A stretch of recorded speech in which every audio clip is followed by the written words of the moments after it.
As it had been in the years before the Great War, Big Mountain, the Big Empty, became home to one of the brightest minds of the 23rd century. The courier watched over the Big Empty for years to come, caring for it and keeping its discoveries safe until they were needed to help others. Which had always been Big Mountain's purpose. Past the laboratories and science, it had always been intended as a place to build the future of all mankind. The Sync Central Intelligence Unit was impressed by the amount of exploration the courier had undertaken. Facilities believed lost, destroyed, or ones that had simply gotten up and walked to new locations had been rediscovered by its intrepid new master. Internally, the artificial personality debated as to whether it preferred the old management to the new, and concluded that the courier's thorough approach to research and investigation was admirable and worthy of its respect. Dr. Mobius continued his research undisturbed in the Forbidden Zone. As much as he had attempted to create better scorpions, he tried the same with humanity, with considerably less success. These failures didn't bother him overmuch. Once the rush of mentats wore off, he forgot he had failed in any event. After all, the bright young mind who had come to visit him in the Forbidden Zone had already exceeded his expectations. The Sync atop the dome bustled with the voices of a small town, constantly chirping, arguing, and snarling at each other. Still, this all happened productively in the interests of its new owner. The Sync Central Intelligence Unit discovered, despite its inversion code, it was comforted by the sense of community the other personalities gave it. The Biological Research Station, obsessed with seeding everything in sight, requested a transfer to the X-22 Botanical Garden, so that it might, in its own words, sensually fertilize the garden's smooth contours. The garden sent back a polite refusal, saying it had prior commitments with a vault it had helped infect before the war. The book-chute continued to devour all seditious materials until it nearly choked on a paperclip.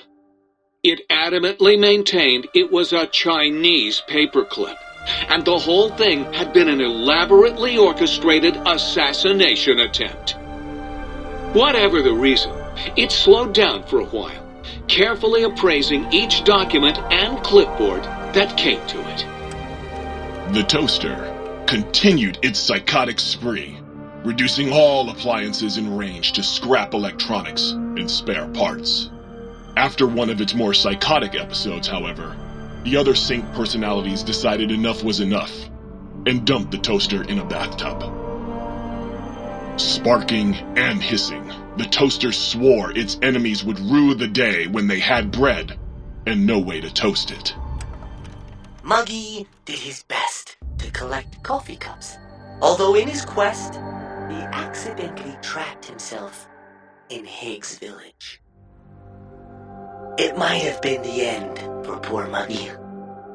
Except, he found it peaceful there, tidying up the kitchens of the think tank professors back when they had been flesh and bone. Well, except for Dr. O, who was an asshole for having created Muggy in the first place. Muggy left O's house deliberately dirty, punishing the dishes and cups that lived there in blind revenge for serving Dr. O. Blind-eye old Jefferson eventually discovered a new sound. Silence. It only made him more filled with the blues than before.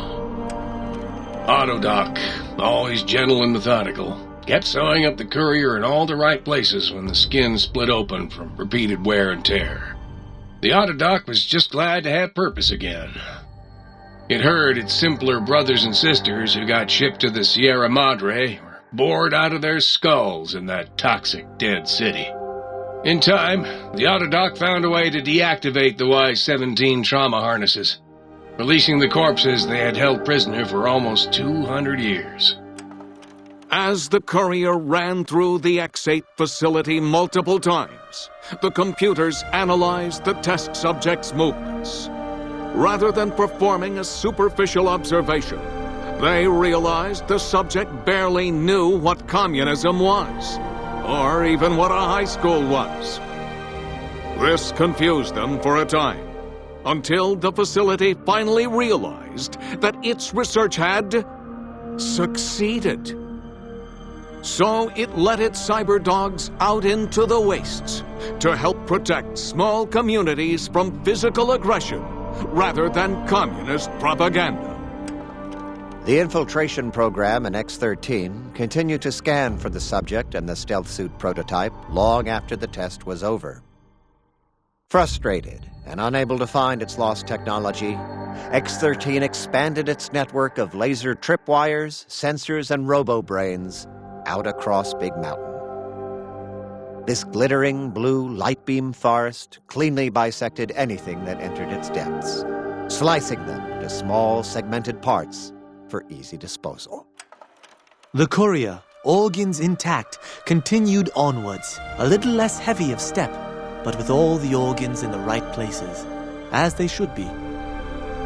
After all, brains can develop a life of their own when left to their own thoughts, and the courier's brain was more clever than most. Dr. Klein and the think tank remained alive, unaware of the world outside.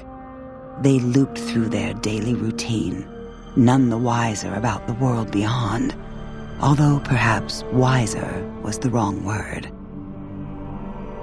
The world outside belonged to the courier, and if anyone would shape it, well, the courier had already called dibs.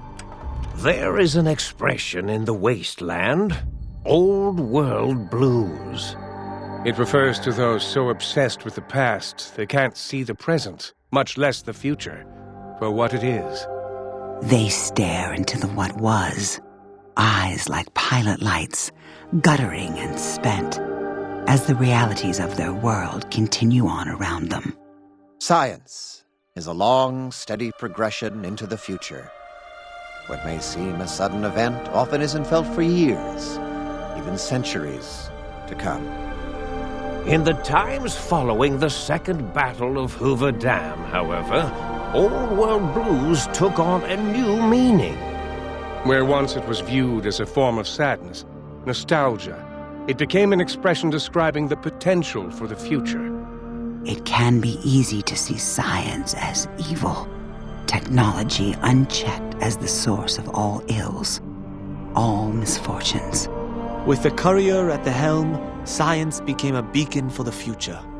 There was old world blues and new world hope, and hope ruled the day at Big Mountain. We could say more, but the stories in the Big Empty speak for themselves. Now armed with the transportal Ponder, the courier could return to the dome at any time and crack open the secrets of the Big Empty one by one. The Sync sat vigilant, waiting for its master to return, shoes covered in Mojave dust. Only one road yet remained, and it was one the courier had to walk alone.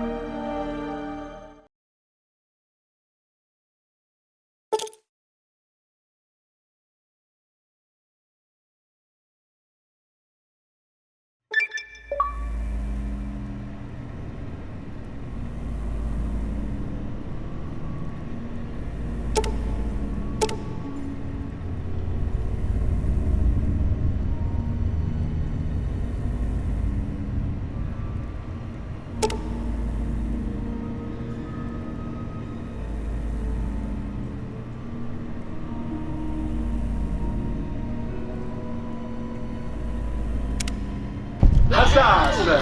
Huzzah! Huzzah, sir!